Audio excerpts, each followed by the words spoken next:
सेवानिवृत्त आईपीएस अधिकारी एमएल शर्मा आज एक दिवसीय दौरे पर अलवर पहुंचे। उन्होंने यहां एक कार्यक्रम में भाग लिया। कार्यक्रम में भाग लेने से पूर्व एमएल शर्मा ने पत्रकारों से बातचीत करते हुए अलवर जिले के रामगढ़ विधानसभा क्षेत्र से भारतीय जनता पार्टी के टिकट पर चुनाव लड़ने की इच्छा जाहिर की और कहा कि अगर भारतीय जनता पार्टी टिकट देगी तो निश्चित रूप से चुनाव लड़ेंगे, नहीं तो चुनाव नहीं लड़ेंगे, समाज सेवा करते रहेंगे। इसके अलावा उन्होंने अपने कार्यकाल के कार्यों को भी बताया। करीब 18 साल तक सीबीआई में रहने के दौरान के अनुभव पर बताया कि सीबीआई में काम करने की तरीके में काफी बदलाव आया है और उनके नेतृत्व में कई नेशनल केस सॉल्व किए गए। उन्होंने प्रमुख रूप से सन 1984 में चंडीगढ़ और कश्मीर में हाईजैक और कंधार मामले में आयोजित केस को सॉल्व किया और अपराधियों को सजा तक पहुंचाया। उन्होंने कहा कि एक इसरो का केस हुआ था जिसमें सीक्रेट लीक करने का मामला था, जिसमें कई अधिकारी उसको सीक्रेट लीक करना बता रहे थे, लेकिन अब जब मामला सीबीआई में आया तो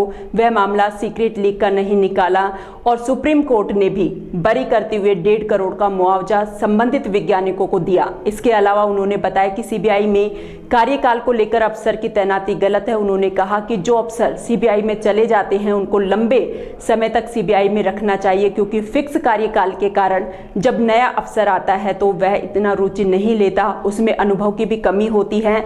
इसलिए आईबी और सीबीआई में अफसर की तैनाती लगातार रहनी चाहिए। विपक्ष के नेताओं पर छापे के सवाल पर उन्होंने कहा कि यह तथ्यात्मक स्थिति नहीं है, लेकिन यह बात है कि जिनके ऊपर यह डाली है वह भी दूध के धुले हुए नहीं है। सीबीआई को भी अपनी स्थिति सुधारनी चाहिए। हमेशा करते रहेंगे, चुनाव लड़े या ना लड़े उससे कोई लेना देना नहीं है। बीजेपी से टिकट मिलेगा तो जरूर लड़ूंगा, नहीं तो अपने घर बैठा हूँ, मेरी प्रैक्टिस चल रही है। किस तरह का लोगों से मेरे सीबीआई के स्टे के दौरान सारे ही नेशनल इम्पोर्टेंस के केसेस मैंने इन्वेस्टिगेट किए। इसमें 3 हाईजैकिंग केस थे। 1984 में चंडीगढ़ से हाईजैकिंग हुआ था जो दुबई में ख़त्म हुआ और उन हाईजैकर्स को वापस लाया गया, उसका इंचार्ज मैं था। फिर उनकी ट्रायल स्पेशल कोर्ट अजमेर में हुई थी, उनको सेंट्रल जेल अजमेर में रखा गया था। इसके अलावा एक केस हाईजैकिंग का 84 में श्रीनगर से हुआ, तो वो जो हाईजैकिंग थी वो ख़त्म हुई पाकिस्तान में, लेकिन वो वापस नहीं आए। पाकिस्तान ने छोटी मोटी ट्रायल करी, 9 में से 5 वो सिख टेररिस्ट थे, उनको सजा कर दी, बाकी को छोड़ दिया और बाद में 2-4 साल रखने के बाद में उनको फॉल्स पासपोर्ट दे दिए, वो कनाडा चले गए। तीसरा हाईजैकिंग केस कंधार हाईजैकिंग का था, तो वो भी मेरे द्वारा हुआ। तो जो असली हाईजैकर्स थे वो तो पाकिस्तान में चले गए। अरे ये चटकनी लगा पाकिस्तान में चले गए, लेकिन इंडिया में जो उनके कॉन्स्पिरेटर्स थे जिन्होंने षड्यंत्र किया था उनको हमने इंडिया में पकड़ा और 3 को लाइफ टर्म हुई। एक तो सारे तीनों ही राष्ट्रीय इम्पोर्टेंस के थे। फिर 1995 में इसरो जो सैटेलाइट बनाता है, ऊपर जाता है, उसमें ये एलिगेशन लगा कि उसमें एस्पेनाज हो गया है, या एस्पेनाज का मतलब ये है कि उसके सीक्रेट्स लीक आउट हो गए हैं। तो हमने जब इन्वेस्टिगेशन किया, केरला पुलिस कहती थी, आईबी कहती थी कि एस्पेनाज हुआ है, तफ्तीश हमारे पास थी, हमने कहा एस्पेनाज नहीं हुआ है।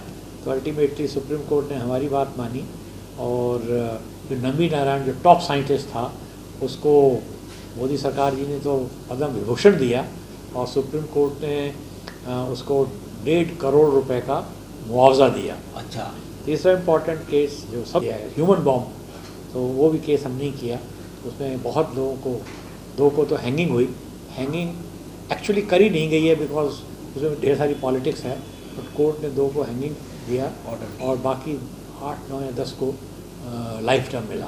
तो ये बड़े इंपॉर्टेंट, और भी बहुत इंपॉर्टेंट केसेस हैं। हमने इंपॉर्टेंट केसेस के अलावा और कुछ किया ही नहीं। नहीं, इतना जो एक्सपीरियंस आपको है सीबीआई वर्किंग का और जो आजकल वर्तमान में वर्किंग चल रही है, क्या डिफरेंस पाते हैं आप? देखो, डिफरेंस तो ये है कि हमारे ज़माने में सीबीआई की इंटेग्रिटी बड़ी हाई थी। शायद अब मैं उस जोर के साथ ये बात नहीं कह सकता हूँ, नंबर 1। नंबर 2 जो डिफरेंस है वो ये है कि उस ज़माने में सीबीआई ऑफिसर, ख़ास तौर से डेप्यूटेशन ऑफिसर्स आईपीएस थे, उनका टेन्योर नहीं था।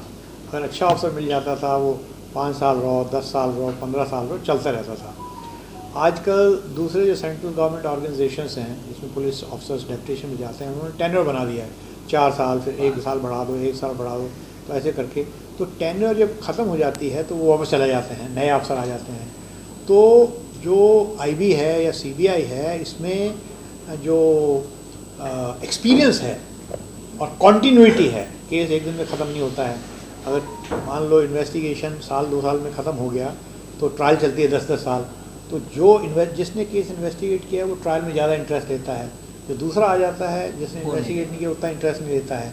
तो ये टेन्योर बना दिया है सीबीआई के लिए 7 साल का, 7 साल ज़्यादा कोई नहीं, ये मेरे हिसाब से सही नहीं है। आईबी के लिए टेन्योर नहीं है, आईबी में कोई कितना ही रह सकता है। तो ये थोड़े यही फ़र्क हैं, इंटेग्रिटी सबसे ज़्यादा इम्पॉर्टेंट है, और टेन्योर छोटी कर दी ये भी मेरे हिसाब से ठीक नहीं है। बाकी डायरेक्टर के बारे में उन्होंने कहा कि डायरेक्टर का अपॉइंटमेंट जो होगा वो कमेटी करेगी, इसमें प्राइम मिनिस्टर होगा, लीडर ऑफ अपोजिशन होगा, चीफ जस्टिस ऑफ इंडिया होगा। तो इस नई स्थिति में 4-5 डायरेक्टरों का अपॉइंटमेंट हुआ है, तो मेरे हिसाब से इसमें स्थिति इम्प्रूव नहीं हुई है, उसमें सुधार नहीं हुआ है। उसका कारण ये है कि लीडर ऑफ अपोजिशन जो प्राइम मिनिस्टर कहेगा उसको हमेशा अपोज करेगा, तो वो दोनों में मतैक्य नहीं हो सकता है। अब उसमें क्या है कि 2 बिल्लियों की लड़ाई में बंदर जो है वो रोटी खा जाता है। जो चीफ जस्टिस इंडिया है उसको पुलिस ऑफिसर के बारे में ज़्यादा जानकारी नहीं है। दूसरा, जुडिशरी में क्या है कि ये सीनियरिटी से ज़्यादा चलते हैं।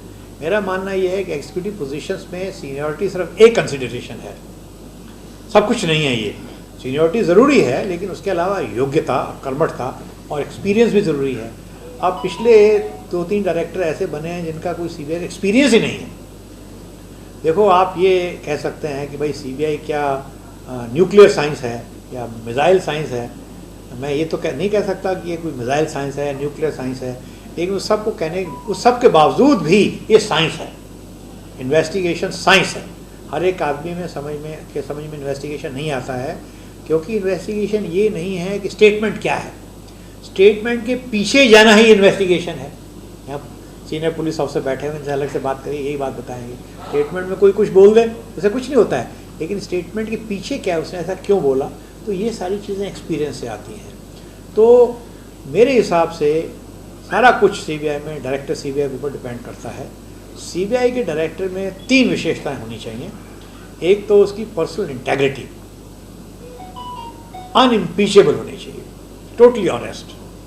नंबर 2, उसमें प्रोफेशनल रिगर होना चाहिए, काम आना चाहिए उसका। हर एक पुलिस ऑफिसर इन्वेस्टिगेटर नहीं बन सकता है। ये इन्वेस्टिगेशन एक ख़ास ही काबिलियत है जो कुछ ही लोगों को मिलती है, सबको नहीं मिलती है ये, और एक्सपीरियंस से ही मिलती है। तो एक प्रोफेशनल रिगर होना चाहिए। तीसरा, बैलेंस। आप एलिगेशन कहना चाहते हैं तो एलिगेशन कह लीजिए, मुझे कोई इतराज़ नहीं।